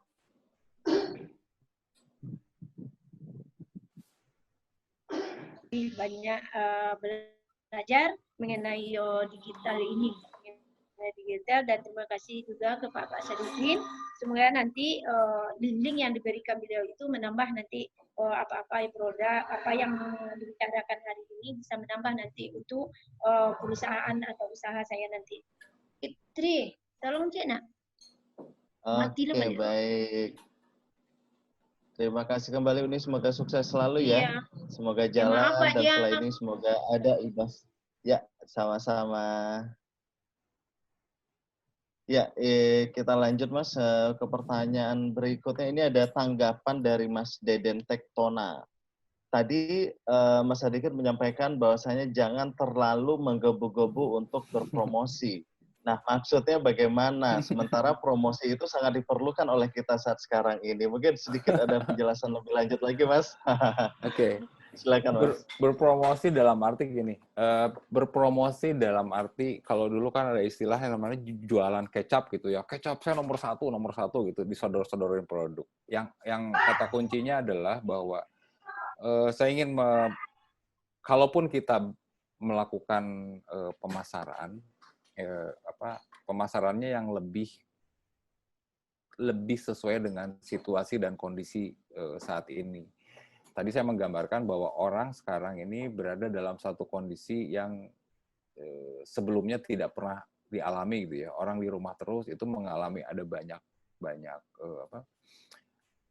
pengalaman. Orang mulai bosan, orang juga mulai ada rasa kalau pergi keluar misalnya pelonggaran, ada hati-hati. Itu kan secara psikis itu dapat tekanan. Nah, menurut saya kalau kita mau menawarkan produk pada orang-orang yang dalam kondisi seperti itu, harus dikomunikasikan lebih banyak untuk bukan semata-mata menawarkan produk, tapi membantu mereka memberi informasi, membantu mereka komunikasinya bukan semata-mata komunikasi produk, tapi berkomunikasi dengan orang, memberi bantuan, memberi semangat. Komunikasi untuk memberi semangat itu menjadi lebih penting gitu. Jadi bukan semata-mata jualan produknya. Katakanlah yang contoh paling sederhana nih, kalau kita misalnya mau posting satu foto di Instagram, maka yang diposting itu bukan cuma ini produk hebat dan keren, nggak gitu. Tapi mari kita jalani hidup di new normal ini secara lebih hati-hati. Pesan-pesan kayak gitu, pesan-pesan yang menyentuh perasaan orang yang dalam kondisi saat ini butuh dukungan gitu. Sehingga walaupun kita tidak bicara produk, tapi orang tahu siapa yang memberi pesan itu. Kita akan mengingat siapa pemberi pesannya gitu. Jadi kayak gitu maksud saya, caranya harus disesuaikan dengan situasi dan kondisi yang ada saat ini. Dan itu tadi tekanan psikis cukup besar yang dialami oleh banyak orang dalam situasi sekarang. Kurang lebih itu. Ya, Mas Deden, semoga cukup jelas ya. Oke, terima kasih Mas Deden. Oke, kita beralih ke pertanyaan berikutnya. Pertanyaan dari Mbak Umu Lutfi. Ini sepertinya tidak bisa dijawab di sini karena menanyakan usulan untuk tenaga ahli atau tim ahli. Nanti bisa jawab Mas Sadikin langsung atau saya juga bisa. Terus pertanyaan dari Mbak Mary Rama ini sudah terjawab juga ketika Mas Sadikin menjelaskan pertanyaan dari Mbak Yeni tadi, Bu Yeni. Dan kita beralih ke pertanyaan dari Mbak Cahya, cukup panjang. Mungkin bisa langsung saja kami undang Mbak Cahya. Silakan Mbak Cahya untuk langsung berkoneksi dengan Mas Sadikin. Halo, selamat siang Mbak Cahya. Selamat siang Mas Oki. Iya. Selamat siang. Terima kasih atas kesempatannya. Jadi begini, saya kan baru mulai punya online shop sama marketplace sama sosial media tuh baru 2 bulan ini lah sama karantina ini. Terus udah dicoba optimalisasi dengan ads, terus udah di link semuanya udah di link. Kemudian si engagement-nya sudah cukup tinggi, tapi untuk penjualannya masih kurang. Itu kira-kira masalahnya di mana ya? Bisa tolong. Sama mungkin gimana sih caranya biar membuat si konsumen itu memutuskan untuk membeli. Soalnya kalau dari pendapat konsumennya sendiri sih mereka udah suka sama produknya, tapi kenapa mereka tidak memutuskan untuk membeli gitu? Oke. Ya, betul. Oke. Pertanyaannya adalah, saya mungkin balik menjawab. Bisa saja orang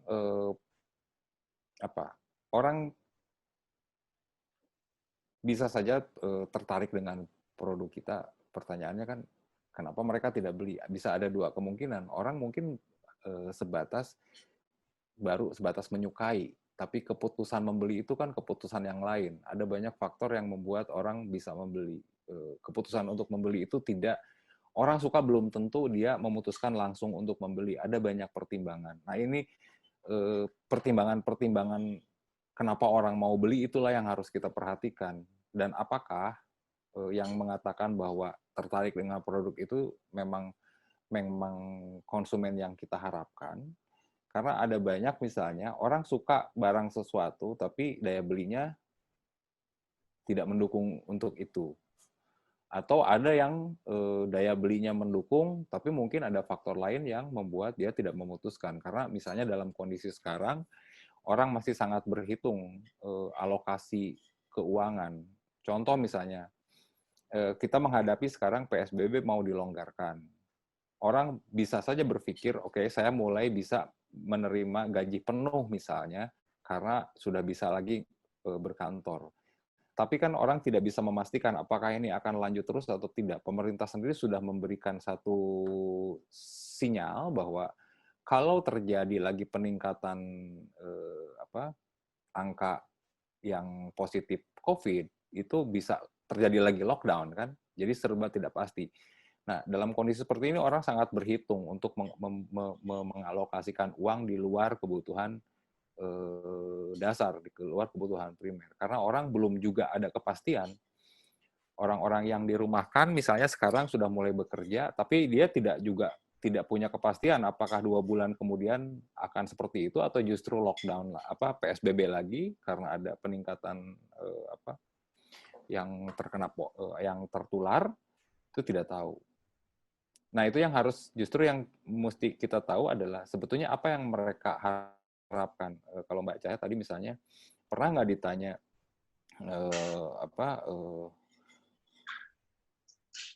katakanlah apa kita berkomunikasi apa sih yang jadi prioritas sekarang, misalnya mencoba berkomunikasi dengan mereka, apa yang jadi prioritas, apakah kondisi sekarang kondisi yang mereka hadapi sekarang seperti apa, mungkin itu akan lebih penting untuk dikomunikasikan sebelum kita mengharapkan mereka membeli, karena orang terkoneksi dengan tadi kan menyinggung soal engagement. Orang tidak bisa langsung setelah itu membeli. Ada banyak faktor yang ada banyak faktor yang mengkondisikan orang setelah kenal terus langsung memutuskan membeli. Mungkin bisa dimulai dengan bagaimana kita berkomunikasi dengan mereka terus, tidak ditinggal gitu loh. Nah, komunikasinya lewat apa ya? Lewat berbagai hal yang kita posting, entah itu di media sosial, sehingga ikatannya menjadi semakin kuat. Karena untuk engagement pun tidak bisa sekali jadi, karena itu harus dikelola. Setelah dikelola baru orang percaya, setelah percaya baru orang memutuskan untuk membeli. Yang kedua, coba perhatikan apakah kita punya kompetitor. Nah, apa yang terjadi dengan perhatikan apa yang dilakukan oleh kompetitor kita. Apa yang dilakukan oleh mereka, mana kira-kira yang bisa kita adaptasi untuk membantu untuk mendorong orang mau membeli. Tapi dalam kondisi sekarang memang berat, yang harus dilakukan setelah ini, yang paling realistis dilakukan sekarang adalah menjaga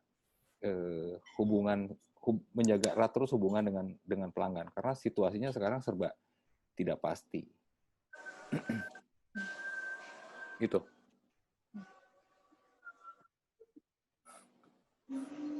Ya, bagaimana Mbak Cahya? Cukup jelas jawabannya? Ya, sudah cukup jelas. Terima kasih. Sama-sama. Oke, terima kasih Mbak Cahya. Ini sepertinya waktu kita cuma tinggal 9 menit lagi, Mas. Pertanyaan juga pun sudah terjawab semua. Tidak ada lagi pertanyaan. Sepertinya bagian 1, 2, 3, dan 4 mungkin rekan-rekan juga sudah cukup paham dan tinggal pelaksanaan mungkin laginya. Mungkin kalau ada masih teman-teman yang ingin ditanyakan, kita masih ada waktu 9 menit lagi. Silahkan di chat. Ini ada beberapa. Mungkin okay. Ini ya, kalau Mary Rahma. Kalau pertanyaan dari Mbak Mary Rahma ini sebenarnya lebih ke tips untuk bisa berjualan di market. Mungkin bisa, ini sudah terjawab tadi yang tips dengan Mbak Yeni Artati. Oke. Atau bisa langsung diulas lagi, Mas, kalau ingin diulas lagi. Tipsnya gini, ada kelemahan, ada kelebihan. Di marketplace itu kan semua barang ada.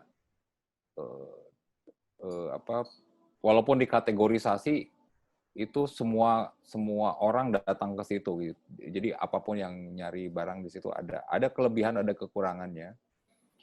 Tapi yang jelas kalau tips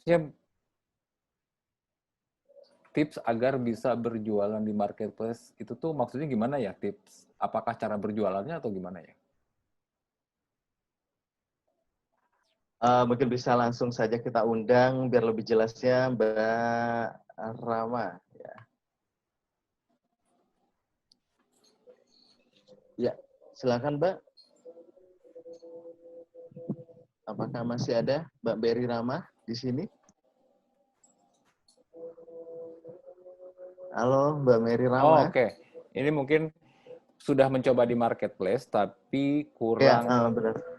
jalan dan tidak ada order di sana. Ya, oke. Bahwa kalau kita menggunakan marketplace, kita tidak bisa jamin setelah jualan di situ ada orang beli. Ada butuh proses, karena apalagi di marketplace yang menjual pakaian itu ada banyak. Dan kalau misalnya kita saya ambil contoh salah satu misalnya Tokopedia atau Bukalapak, itu juga kan kalau orang mencari dengan kata kunci tertentu, yang muncul itu kan pasti yang muncul pertama adalah yang berbayar. Dan kalau kita di marketplace, pertama kita baru masuk ke marketplace, kita belum punya kepercayaan dari orang, kan biasanya suka dikasih bintang tuh kalau di marketplace yang sudah terpercaya gitu ya. Jadi nggak bisa berharap ketika kita sudah membuka toko dan langsung laku. Kita perlu upaya untuk orang tahu bahwa kita jualan di marketplace.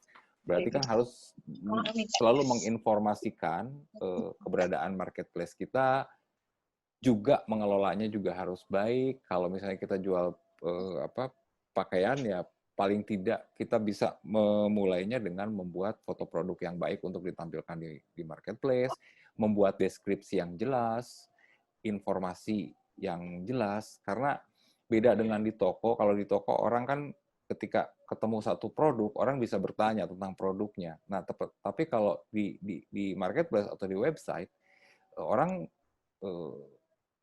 tidak bisa bertanya seperti, orang bisa bertanya, tapi beda dengan kalau ada di toko. Maka kita harus selalu menyimpan atau menuliskan informasi secara detail tentang produk kita.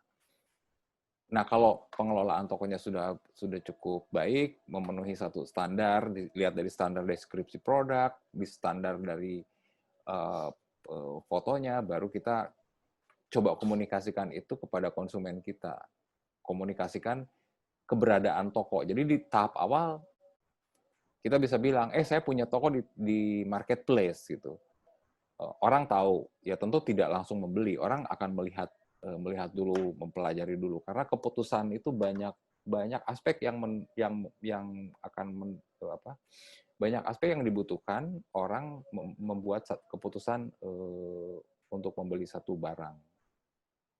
Nah, di langkah awal, kalau misalnya Mbak Mary sudah mulai ke marketplace, paling tidak sampaikan pada konsumen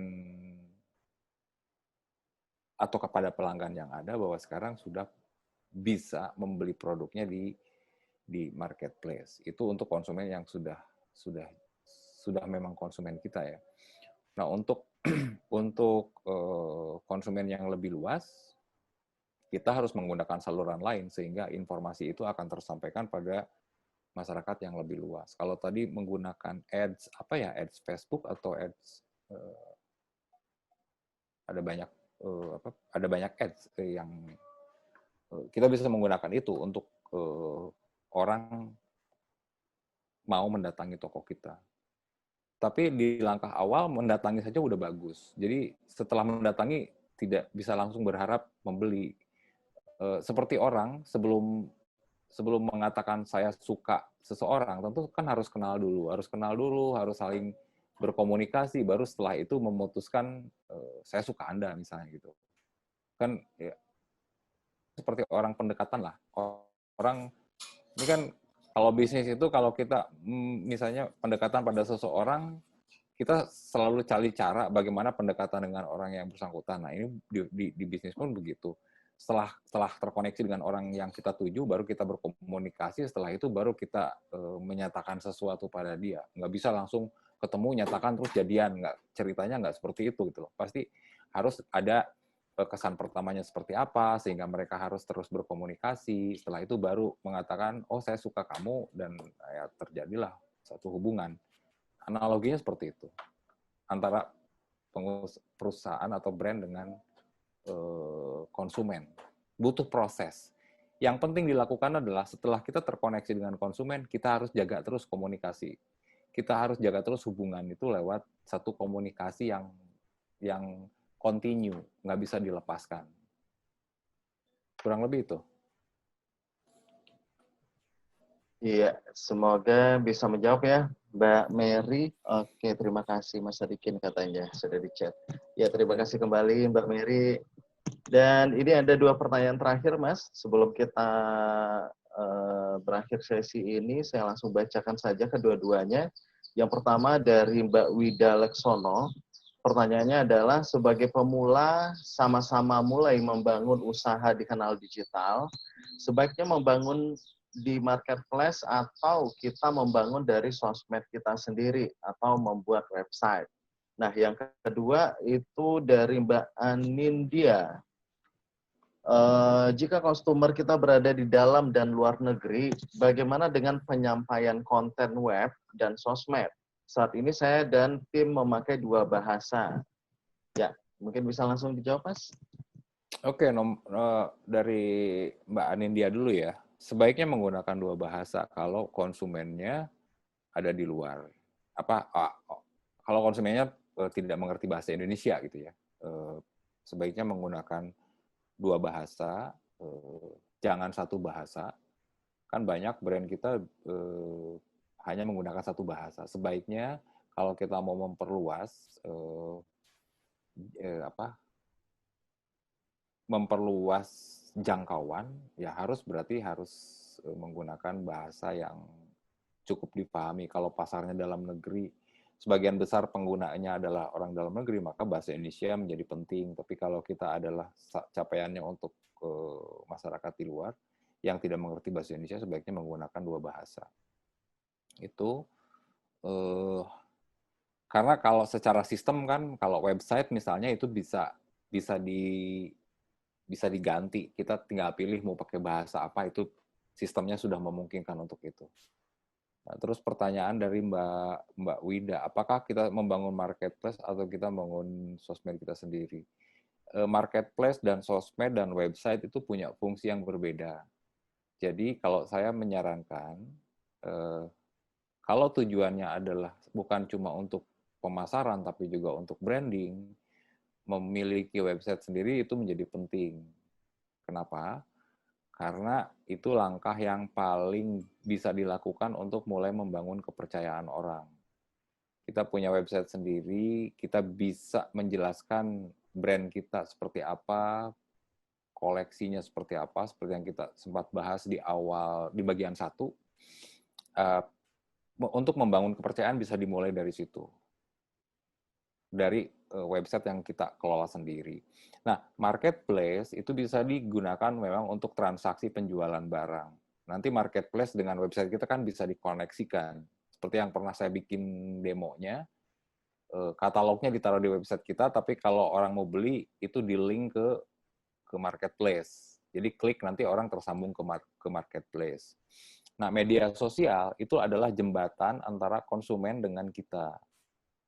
Jembatan yang menjembatani komunikasi antara konsumen dengan kita, baik itu melalui website maupun melalui marketplace. Nah, pertanyaannya adalah dari mana dulu? Sebetulnya semuanya memang harus dilakukan. Gitu. Cuma yang lebih penting lagi adalah masing-masing membutuhkan perencanaan yang berbeda. Ketika kita mau membuat website, itu persiapannya akan berbeda dengan ketika kita mau memasuki marketplace.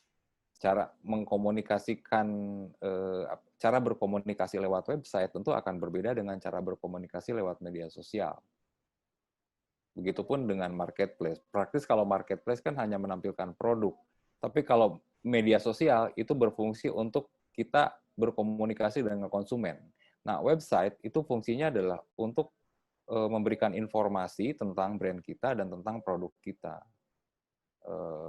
Kurang lebih seperti itu. Jadi, kalau bisa dilakukan, sebaiknya tiga-tiganya dijalankan, tapi buat perencanaan sebaik mungkin dan buat yang seefisien mungkin. Dan pilih apakah itu kalau kita mau membangun website-nya tentu harus disesuaikan dengan karakter brand kita, begitupun memilih marketplace yang harus sesuai dengan segmen pelanggan kita. Begitupun media sosial. Nah, ini masing-masing punya perencanaan. Mungkin nanti kita akan bahas bagaimana merencanakan untuk konten website yang berbeda dengan konten medsos, apa yang harus siapkan dengan marketplace. Pekerjaan saya semakin banyak PR ya. Oke. Tapi saya senang. Nggak apa-apa Terima Mas, kasih. karena kita sampai akhir tahun akan fokus juga di Vicon, kelas Vicon ini tentunya. Mungkin Mbak Wida Sampai akhir tahun dan Mbak 22 ya, Nindya Ki? pertanyaannya. Semoga saja. Semoga pertanyaannya Mbak Nindya dan Mbak Wida juga sudah cukup terjawab. Dan itu adalah 2 pertanyaan terakhir, Mas. Berhubung waktu kita juga sudah habis, sudah jam 12:03. Mungkin ada sedikit bocoran, Mas, untuk kelas minggu depan tentunya, supaya teman-teman ini bisa daftar lagi dan daftar lagi, supaya tidak ketinggalan. Oke, prediksi sampai tahun 2022 itu gross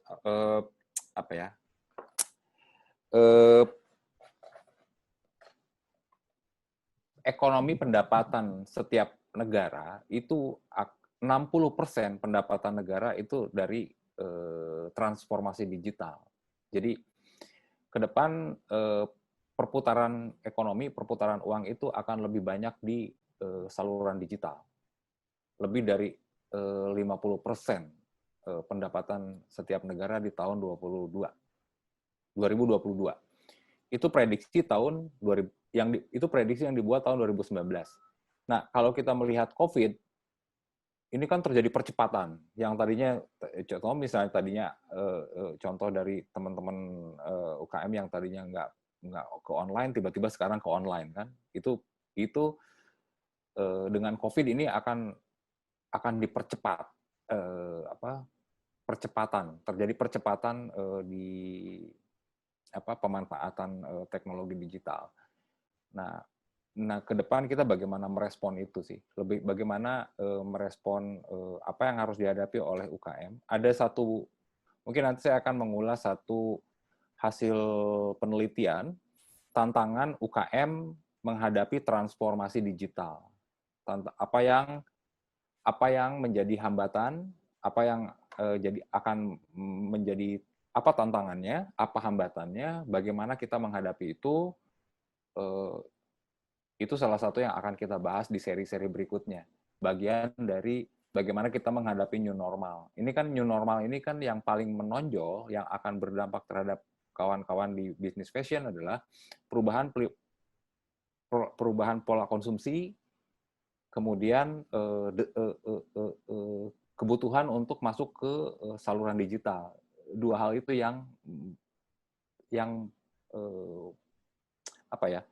dua hal yang paling harus diperhatikan untuk di era new normal. Nah, apa tantangannya, apa hambatannya yang kira-kira akan kita hadapi, apa yang harus kita siapkan adalah bahasan untuk menghadapi era new normal yang bentuknya sendiri sebetulnya masih tidak ada yang bisa memberikan gambaran bentuknya seperti apa. Tapi kita menghadapi satu kondisi yang berubah cepat. Salah satunya adalah perubahan di kanal digital dan perubahan perilaku konsumen. Kurang lebih itu yang akan kita bahas ke depan. Iya, baik. Terima kasih Mas bocorannya dan terima kasih juga Mas untuk materinya hari ini sudah terselesaikan. Membangun bisnis di kanal digital bagian 1, 2, 3, dan 4 tentunya nanti disambung minggu depan dengan tema berikutnya dan masih mengulas seputar dunia digital. Karena bisa kita pungkiri juga, ada satu Mas. lagi. Ya. Sebentar, ini pesan saya untuk akhir dari seri ini, pesannya adalah ini ya.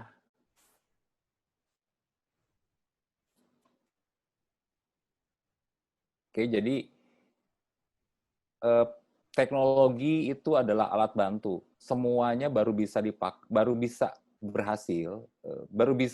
kita baru bisa berhasil dengan dengan melibatkan teknologi kalau memang kita punya kemampuan untuk memahami dan menggunakannya. Jadi kita tidak bisa menyerahkan misalnya ke Facebook, ke Instagram, ke marketplace, terus bisnis kita sukses. Enggak.